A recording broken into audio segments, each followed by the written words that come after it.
Pada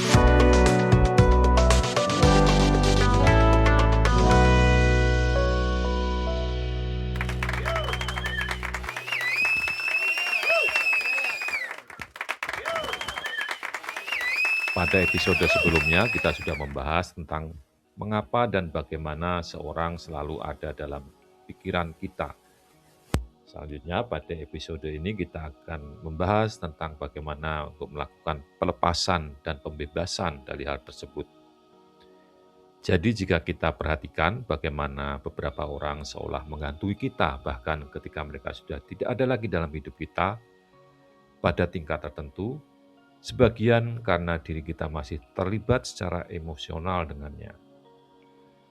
Carl Jung percaya bahwa emosi yang belum terselesaikan bertindak seperti kontrak psikologis yang belum selesai. Selama kita belum mengakui dan memprosesnya, emosi tersebut akan terus menuntut perhatian kita. Terkadang kita bertahan karena apa yang diwakili oleh orang tersebut, seperti versi diri kita yang hilang, mimpi kita yang tak terpenuhi, atau harapan yang tak pernah terwujud. Dengan demikian, keterikatan bukan hanya tentang mereka, melainkan tentang apa yang mereka simbolkan dalam jiwa kita. Lalu bagaimana kita bisa terbebas dari ikatan emosional yang tak terselesaikan ini? Langkah pertama adalah menyadari bahwa pikiran kita tentang seseorang seringkali bukan tentang orang itu sama sekali, melainkan tentang sesuatu yang lebih dalam di dalam diri kita. Emosi apa yang masih belum terproses, pelajaran apa yang masih belum dipelajari. Bagian diri mana yang masih terikat dengan hubungan itu. Melepaskan bukan tentang melupakan, melainkan tentang integrasi. Melepaskan berarti membiarkan diri kita sepenuhnya merasakan, memproses, dan menerima apa yang telah terjadi sehingga hal itu tidak lagi mengendalikan kita dari balik bayang-bayang. Ketika kita melakukan ini, pikiran tak perlu lagi terobsesi karena pelajaran telah terserap. Namun terkadang tepat ketika kita merasa telah maju, alam semesta seolah mengirimkan tanda-tanda kebetulan yang terasa terlalu berarti untuk diabaikan. Bagaimana jika ini bukan sekedar kebetulan? Bagaimana jika ini sesuatu yang lebih berarti? Ada saat-saat dalam hidup kita segalanya terasa selaras, seolah-olah alam semesta sendiri mengarahkan kita kepada seseorang atau situasi tertentu. Kejadian-kejadian ini mungkin terasa seperti kebetulan belaka, tetapi jauh di lubuk hati ada perasaan bahwa kejadian-kejadian ini membawa makna yang lebih besar. Carl Jung menyebut fenomena ini sebagai sinkronisitas atau pengalaman kebetulan. Kebetulan di sini bermakna yang melampaui alur peristiwa biasa. Ini adalah perasaan bahwa benang-benang kehidupan kita entah bagaimana terjalin oleh kekuatan-kekuatan yang tak sepenuhnya kita pahami, namun tak dapat kita hindari untuk merasakannya. Sinkronisitas bukan sekedar tentang peristiwa-peristiwa acak yang berurutan. Ini tentang perasaan bahwa sesuatu yang sangat penting sedang terungkap tepat di depan mata kita. Ketika kita mendapati diri kita dibombardir oleh kenangan tentang seseorang yang selama ini kita pikirkan, atau ketika serangkaian peristiwa terjadi yang tampaknya terlalu tepat waktu untuk menjadi kebetulan, alam bawah sadar kita mungkin memberi sinyal bahwa ada hubungan yang lebih dalam. Kebetulan-kebetulan ini sering muncul di saat-saat emosional yang intens, ketika pikiran kita dipenuhi dengan emosi yang belum terselesaikan, keinginan yang tak terucapkan, atau urusan yang belum selesai. Alam semesta seolah merespon, menawarkan petunjuk, mendorong kita kembali kepada orang itu, atau menunjukkan lapisan baru hubungan emosional yang masih melekat dalam jiwa kita. Selanjutnya, mari kita bahas lebih dalam. Bagaimana jika cara pandang kita terhadap mereka sebenarnya merupakan proyeksi dari sesuatu di dalam diri kita sendiri? Atau pernahkah Anda merasakan ketertarikan yang luar biasa atau kebencian yang tak dijelaskan terhadap seseorang tanpa sepenuhnya memahami alasannya? Carl Jung percaya bahwa pengalaman-pengalaman ini bukan sekedar kebetulan, melainkan mengungkapkan tatanan yang mendasari kekacauan hidup. Orang-orang yang memenuhi pikiran kita mungkin tidak hadir secara kebetulan. Mereka mungkin mewakili sesuatu yang mendalam dalam perjalanan pribadi kita. Sinkronisitas dalam pengertian ini lebih dari sekedar serangkaian kebetulan, melainkan perkembangan peristiwa yang mencerminkan hubungan bawah sadar yang lebih dalam. Mungkin alam semesta mengingatkan kita bahwa hubungan-hubungan ini bukan sekedar kebetulan, melainkan bagian penting dari pertumbuhan psikologis kita sendiri. Karena setiap peristiwa, setiap orang, setiap perasaan memiliki makna, meskipun tidak langsung jelas bagi kita. Ketika sinkronisitas terjadi, seringkali itu adalah panggilan untuk kita perhatikan. Oleh karena itu, kita perlu memperhatikan pola-pola yang lebih dalam hidup kita. Tanda-tanda yang kita lihat mungkin tidak selalu masuk akal, tetapi mengandung makna emosional dan simbolis. Tanda-tanda tersebut merupakan cerminan hubungan antara dunia batin kita dan realitas luar yang kita alami. Mungkin saja orang itu merupakan lambang sesuatu dalam jiwa kita yang siap untuk dikenali atau disembuhkan. Benang tak kasat mata antara kita dan mereka terjalin dengan makna, dan sinkronisitas bertindak sebagai pengingat lembut untuk memperhatikan, melihat lebih dalam, dan percaya bahwa ada tujuan dalam misteri itu.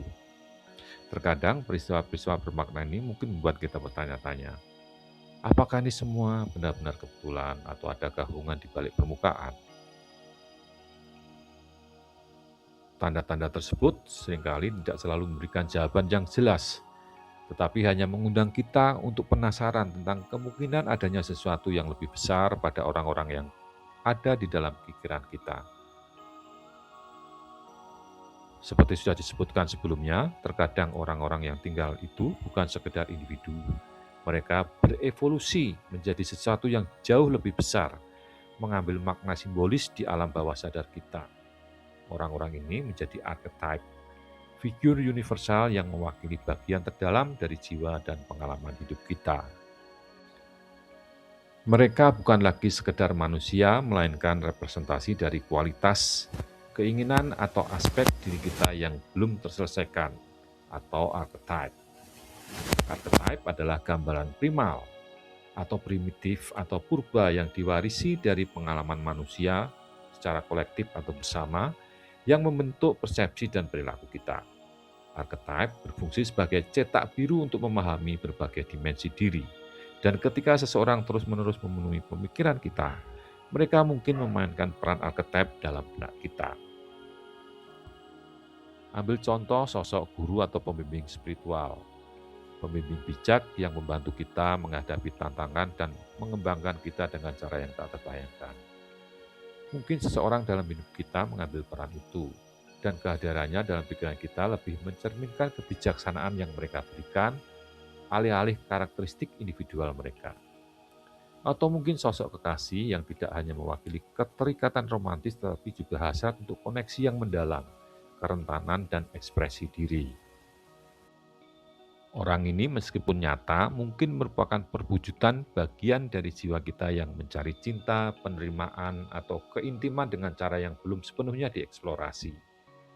Ketika orang berubah menjadi archetype di alam bawah sadar kita, mereka berhenti menjadi manusia biasa. Mereka menjadi wadah transformasi pribadi.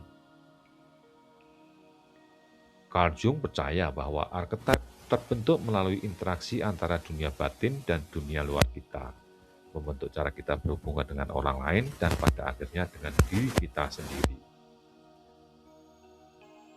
Bisa jadi mereka muncul sebagai seorang pejuang atau warrior yang menantang batas-batas kita, atau korban yang memicu rasa tak berdaya, atau shadow yang menghadapi sisi gelap kita. Mereka semua mencoba mengajari kita tentang sesuatu dalam diri kita. Namun apa yang terjadi ketika seseorang yang nyata terpaku dalam peran sebuah archetype? Ketika kita mengidealkan seseorang hingga ia tak lagi terasa manusiawi melainkan simbolis, kita melupakan individualitasnya dan malah memproyeksikan serangkaian harapan dan keinginan kepadanya. Disinilah letak bahayanya.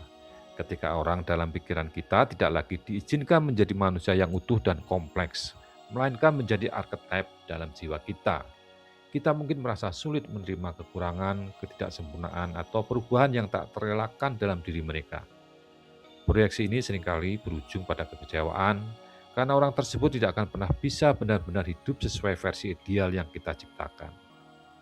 Namun, pelajaran sesungguhnya terletak pada mengenali pola ini dan belajar merangkul kompleksitas orang lain dan diri kita sendiri, alih-alih mengandalkan gambaran yang sederhana dan satu dimensi.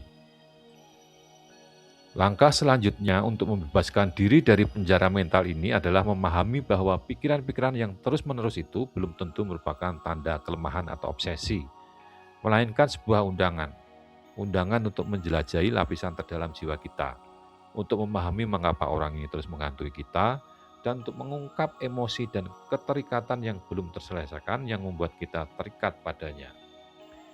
Konsep individuasi Carl Jung menyediakan kerangka kerja yang kuat untuk proses ini.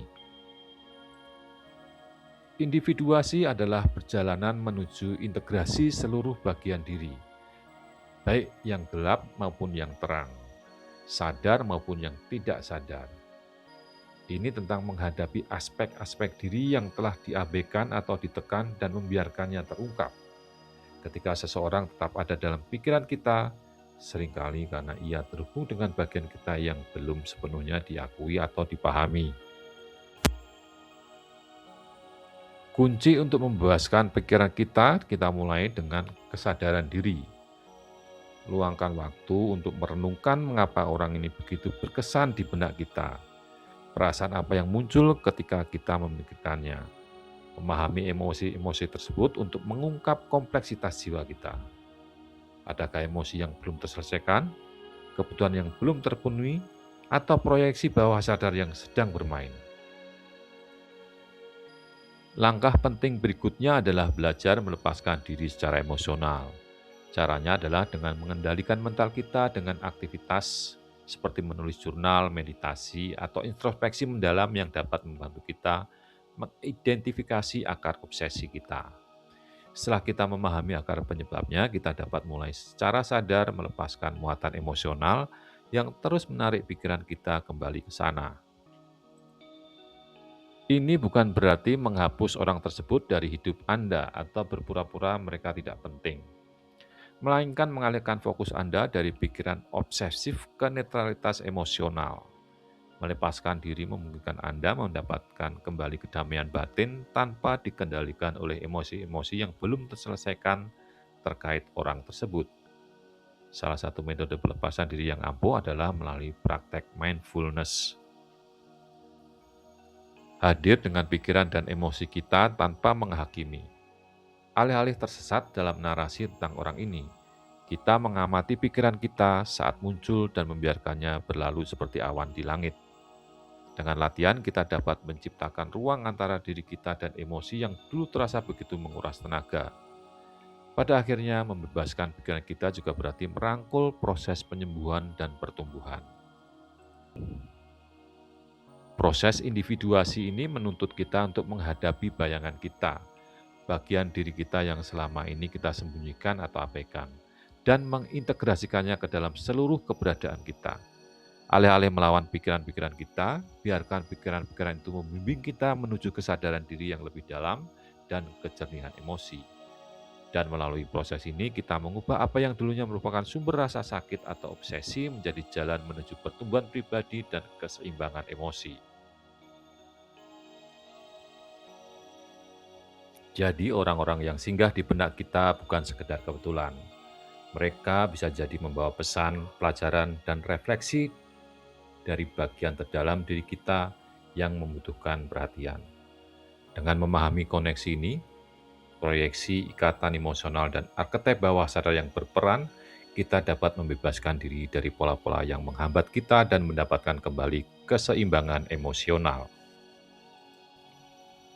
Ingat, pertumbuhan adalah sebuah perjalanan, dan setiap pengalaman betapapun menantangnya adalah kesempatan untuk menjadi versi diri kita yang lebih utuh.